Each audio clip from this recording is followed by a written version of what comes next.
ਪਿਆਰੇ ਬੱਚੋ ਸਤਿ ਸ਼੍ਰੀ ਅਕਾਲ। ਆਨਲਾਈਨ ਕਲਾਸ ਵਿੱਚ ਤੁਹਾਡਾ ਸਵਾਗਤ ਹੈ। ਅੱਜ ਆਪਾਂ ਤੁਹਾਡੀ ਪੰਜਾਬੀ ਪੁਸਤਕ ਦੀ ਪਹਿਲੀ ਕਵਿਤਾ ਮੇਰਾ ਹਿੰਦੁਸਤਾਨ ਉਸ ਦੇ ਬਾਰੇ ਪੜਾਂਗੇ। ਸਭ ਤੋਂ ਪਹਿਲਾਂ ਆਪਾਂ ਕਵਿਤਾ ਦੀਆਂ ਸਤਰਾਂ ਪੜ੍ਹ ਕੇ ਉਹਨਾਂ ਦਾ ਸਰਲ ਅਰਥ ਕਰਾਂਗੇ।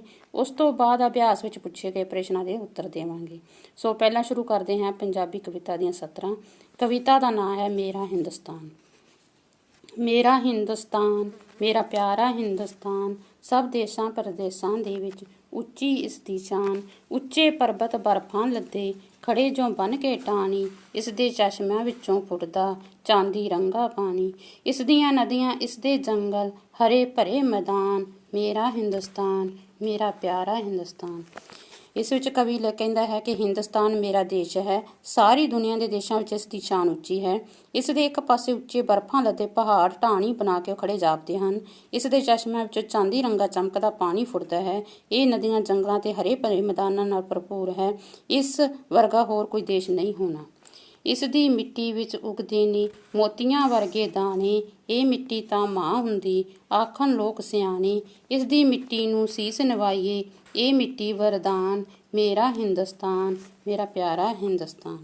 ਹਿੰਦੁਸਤਾਨ ਮੇਰਾ ਦੇਸ਼ ਹੈ। ਇਸ ਦੀ ਮਿੱਟੀ ਵਿੱਚੋਂ ਮੋਤੀਆਂ ਵਰਗੇ ਦਾਣੇ ਉਗਦੇ ਹਨ, ਅਰਥਾਤ ਬਹੁਮੁੱਲੀਆਂ ਫਸਲਾਂ ਪੈਦਾ ਹੁੰਦੀਆਂ ਹਨ। ਸਿਆਣੇ ਲੋਕ ਕਹਿੰਦੇ ਹਨ ਕਿ ਆਪਣੇ ਦੇਸ਼ ਦੀ ਮਿੱਟੀ ਬੰਦੇ ਦੀ ਮਾਂ ਹੁੰਦੀ ਹੈ। ਸਾਨੂੰ ਇਸ ਮਿੱਟੀ ਅੱਗੇ ਆਪਣਾ ਸਿਰ ਝੁਕਾਉਣਾ ਚਾਹੀਦਾ ਹੈ। ਇਹ ਮਿੱਟੀ ਸਾਨੂੰ ਪਰਮਾਤਮਾ ਦੀ ਬਖਸ਼ਿਸ਼ ਨਾਲ ਪ੍ਰਾਪਤ ਹੋਈ ਹੈ। ਇੱਕ ਬਾਗ ਵਿੱਚ ਅਸੀਂ ਹਾਂ ਉੱਗੇ, ਬੂਟੇ ਕਈ ਤਰ੍ਹਾਂ ਦੇ, ਪਰ ਆਪਸ ਵਿੱਚ ਘੁਲੇ ਮਿਲੇ ਹਾਂ। ਪਾਣੀ ਜਿਵੇਂ ਸਰਾਂ ਦੇ, ਹਰ ਇੱਕ ਨਵੀਂ ਸਵੇਰ ਵੰਡੀਏ, ਫੁੱਲਾਂ ਜਿਹੀ ਮੁਸਕਾਨ, ਮੇਰਾ ਹਿੰਦੁਸਤਾਨ ਮੇਰਾ ਪਿਆਰਾ ਹਿੰਦੁਸਤਾਨ। ਇਸ ਵਿੱਚ ਕਵੀ ਕਹਿੰਦਾ ਹੈ ਕਿ ਇਸ ਦੇਸ਼ ਵਿੱਚ ਵਸਦੇ ਅਸੀਂ ਭਿੰਨ ਭਿੰਨ ਰੰਗਾਂ ਨਸਲਾਂ ਦੇ ਲੋਕ, ਬਾਗ ਵਿੱਚ ਉੱਗੇ ਭਿੰਨ ਭਿੰਨ ਪ੍ਰਕਾਰ ਦੇ ਬੂਟਿਆਂ ਸਮਾਨ ਹਾਂ। ਬੇਸ਼ੱਕ ਅਸੀਂ ਰੰਗਾਂ ਨਸਲਾਂ ਕਰਕੇ ਭਿੰਨ ਭਿੰਨ ਜਾਪਦੇ ਹਾਂ, ਪਰ ਅਸਲ ਵਿੱਚ ਅਸੀਂ ਆਪਸ ਵਿੱਚ ਇਸ ਤਰ੍ਹਾਂ ਘੁਲੇ ਮਿਲੇ ਹਾਂ ਜਿਸ ਤਰ੍ਹਾਂ ਭਿੰਨ ਭਿੰਨ ਸਰੋਵਰਾਂ ਦੇ ਪਾਣੀ ਮਿਲ ਕੇ ਇੱਕ-ਮਿੱਕ ਹੋ ਜਾਂਦੇ ਹਨ।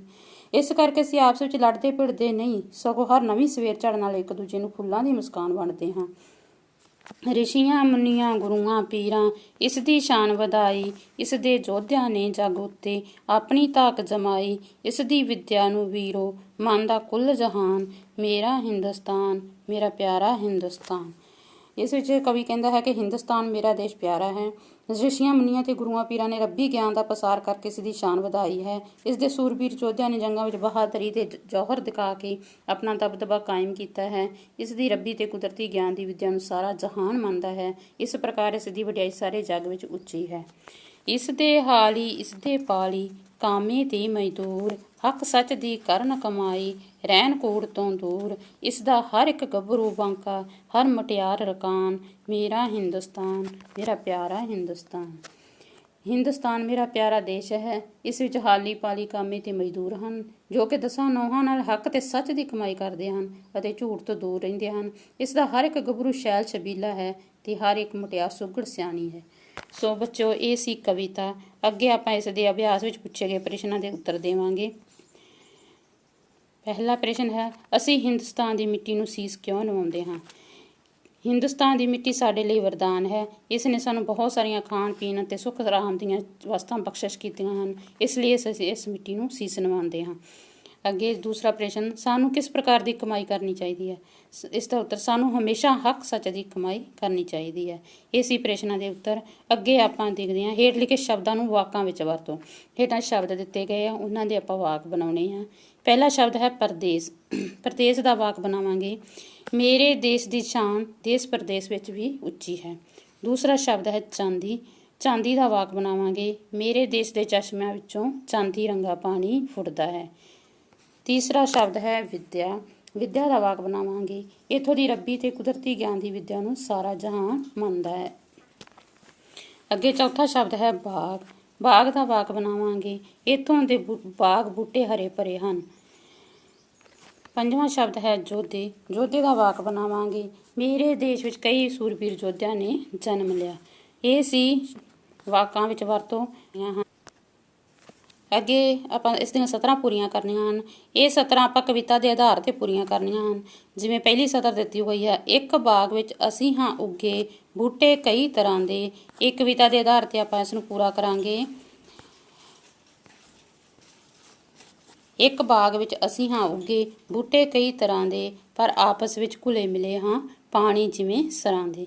ਇਸ ਤਰ੍ਹਾਂ ਇਸ ਸਤਰ ਨੂੰ ਆਪਾਂ ਪੂਰਾ ਕਰਾਂਗੇ। ਦੂਸਰੀ ਸਤਰ ਦਿੱਤੀ ਹੋਈ ਆ ਆਪਣੇ ਕੋਲੇ, ਰਿਸ਼ੀਆਂ ਮੁਨੀਆਂ ਗੁਰੂਆਂ ਪੀਰਾਂ ਇਸ ਦੀ ਸ਼ਾਨ ਵਧਾਈ। ਇਸ ਸਤਰ ਨੂੰ ਆਪਾਂ ਕਵਿਤਾ ਦੇ ਆਧਾਰ ਤੇ ਪੂਰਾ ਕਰਾਂਗੇ। ਰਿਸ਼ੀਆਂ ਮੁਨੀਆਂ ਗੁਰੂਆਂ ਪੀਰਾਂ ਇਸ ਦੀ ਸ਼ਾਨ ਵਧਾਈ, ਇਸ ਦੇ ਯੋਧਿਆਂ ਨੇ ਜੱਗ ਉੱਤੇ ਆਪਣੀ ਧਾਕ ਜਮਾਈ। ਸੋ ਇਹ ਸੀ ਬੱਚਿਓ ਸਤਰਾਂ ਪੂਰੀਆਂ। ਇਸ ਤੋਂ ਬਾਅਦ ਆਪਾਂ ਦੇਖਦੇ ਹਾਂ ਹੇਠ ਦਿੱਤੇ ਰਾਸ਼ਟਰੀ ਝੰਡੇ ਦੇ ਚਿੱਤਰ ਵਿੱਚ ਰੰਗ ਭਰੋ। ਇਹ ਆਪਾਂ ਨੂੰ ਇੱਕ ਰਾਸ਼ਟਰੀ ਝੰਡਾ ਬਣਿਆ ਹੋਇਆ ਹੈ, ਇਸ ਦੇ ਵਿੱਚ ਰੰਗ ਭਰਨ ਲਈ ਕਿਹਾ ਗਿਆ ਹੈ। ਬੱਚਿਓ ਤੁਸੀਂ ਇਹ ਰਾਸ਼ਟਰੀ ਝੰਡਾ ਆਪਣੀ ਨੋਟਬੁੱਕ ਦੇ ਉੱਪਰ ਬਣਾਉਣਾ ਹੈ। ਨੋਟਬੁੱਕ ਦੇ ਉੱਪਰ ਬਣਾ ਕੇ ਉਸ ਵਿੱਚ ਰੰਗ ਭਰਨੇ ਹਨ। ਇਸ ਤਰ੍ਹਾਂ ਇਹ ਕਵਿਤਾ ਆਪਣੀ ਅੱਜ ਪੂਰੀ ਹੁੰਦੀ ਹੈ। ਅਗਲੀ ਵੀਡੀਓ ਦੇ ਵਿੱਚ ਅਗਲਾ ਲੈਕਚਰ ਲੈ ਕੇ ਹਾਜ਼ਰ ਹੋਵਾਂਗੇ। ਧੰਨਵਾਦ। Stay home, stay safe.